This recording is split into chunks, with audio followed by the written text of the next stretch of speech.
diffusé en 61-62 sur la RTF. Il n'y avait pas encore l'ORTF, c'était la RTF. Oui. Et c'est une série quand même de 115 épisodes, de 13 minutes. Combien 13 minutes. Oui, mais combien 115 épisodes. Non, il y avait 117. 117 117. 117. 117 Ah, épisodes. 117. 37 heures. D'accord, plus un long métrage. Alors, la première question que je voudrais vous poser, c'est qui a eu l'idée de cette série comment le projet a-t-il été lancé?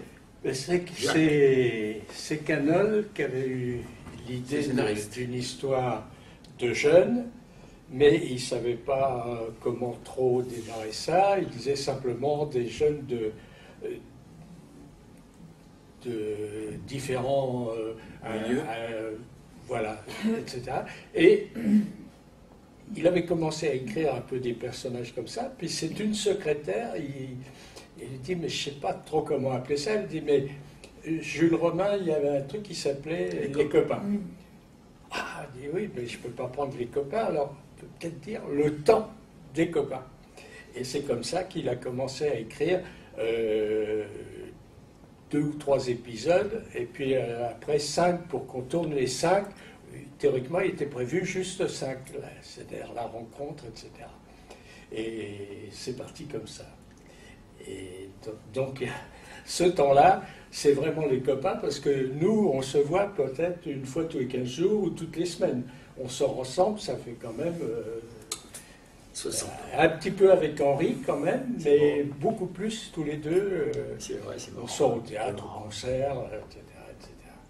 Alors c'était diffusé quand, à quel moment la série? Ça, c'était diffusé, je crois que c'était 19h40 jusqu'à moins 5. Voilà. Puisqu'il y avait les 13 minutes et demie, je crois, de film, plus la présentation, le truc, la musique, donc ça faisait le quart d'heure, les 15 minutes. Et à moins 5, on arrêtait. Il y avait la pub déjà, et les nouvelles à 20h, et les gens s'agglutinaient parce qu'ils n'avaient pas la télé. Apparemment, il y avait des médecins qui arrêtaient. Incroyable. Leur consultation pour voir ça, parce qu'ils suivaient. Et c'est comme, enfin, beaucoup de choses dans la vie, les choses ne sont pas fixes, elles sont toujours progressives, ou au contraire, elles vont dans un sens plutôt mauvais. Mais là, le temps que ça soit connu, ça a été très rapide. Je crois qu'en 15 jours, 3 semaines, c'était déjà très... Les gens disaient, tu connais ce nouveau feuilleton? Enfin, ce feuilleton, cette chose nouvelle, puisque ça n'existait pas avant. Et il y a eu une période rose extraordinaire, c'est grosso modo, on va dire les 50 premiers épisodes, quoi, où là, il y avait un tel enthousiasme, une telle amitié dans le film, une telle vérité. Nous, quand on en voit des bouts, on n'a pas l'impression de se voir. On voit des gamins qui pourraient être nos enfants, qui sont formidables. Tout est formidable. En dehors de nous, ce qui a fait beaucoup de succès, surtout à l'étranger où ça a été vendu partout, c'est Paris.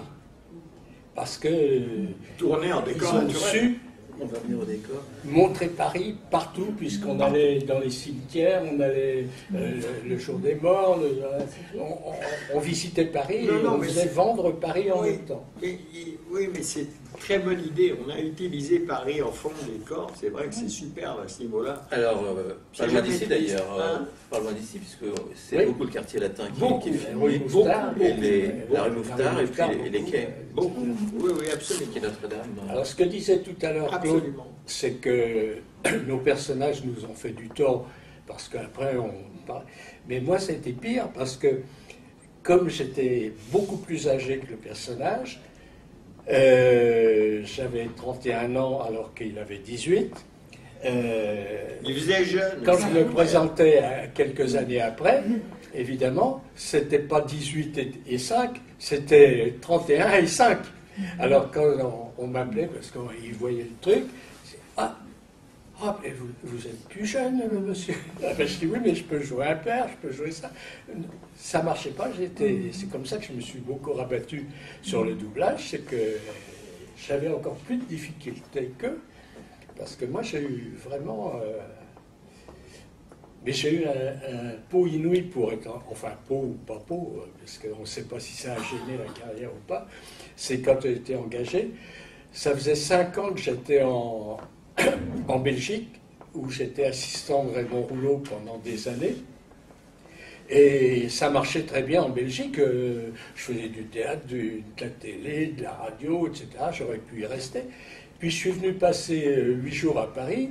Et là, il y avait un copain, Jean-Michel Rousière, qui avait été directeur du Théâtre des Variétés, mais qui était avant assistant avec moi de Tassancourt, qui me dit, tu devrais te présenter, il y a un feuilleton là qui se passe. Oh, je dis non, j'ai entendu parler, mais ils ont 18 ans, je ne vais pas aller me ridiculiser.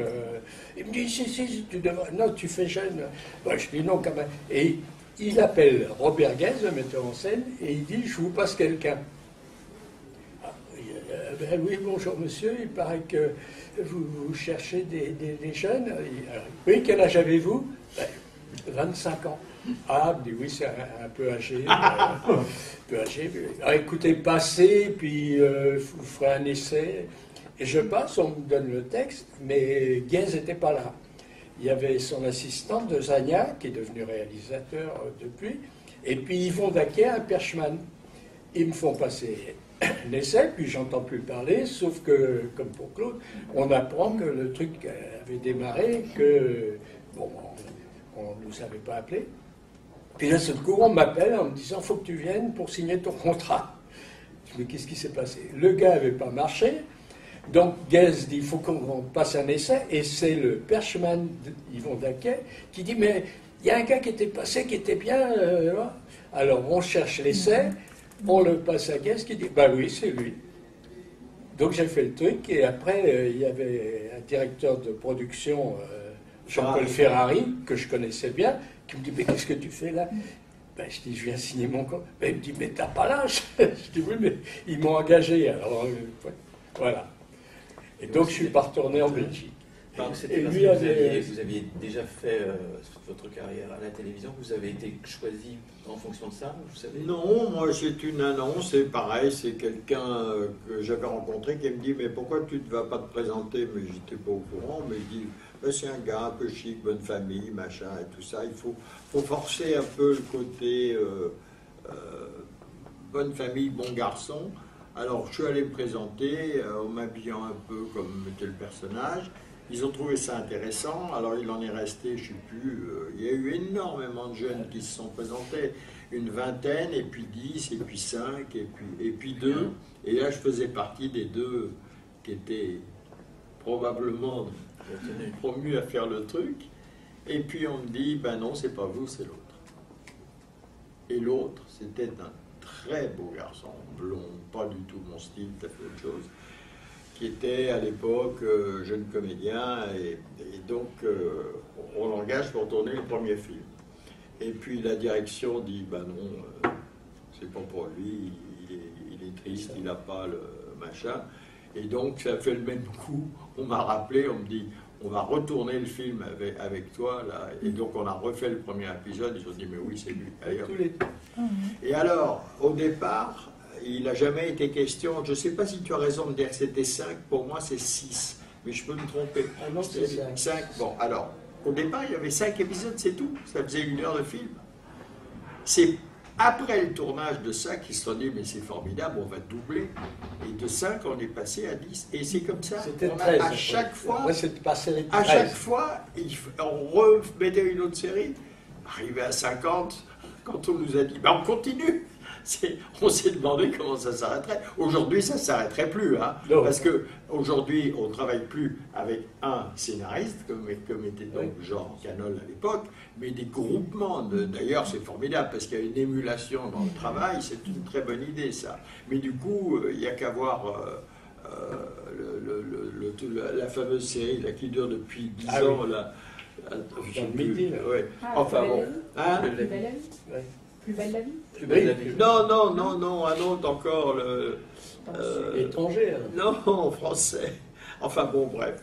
Qui tourne sans arrêt, il double à dubbing, c'est là où il y a la... Enfin bon, ça va me revenir. Et alors, donc, on a quand même fait effectivement 37 heures de film.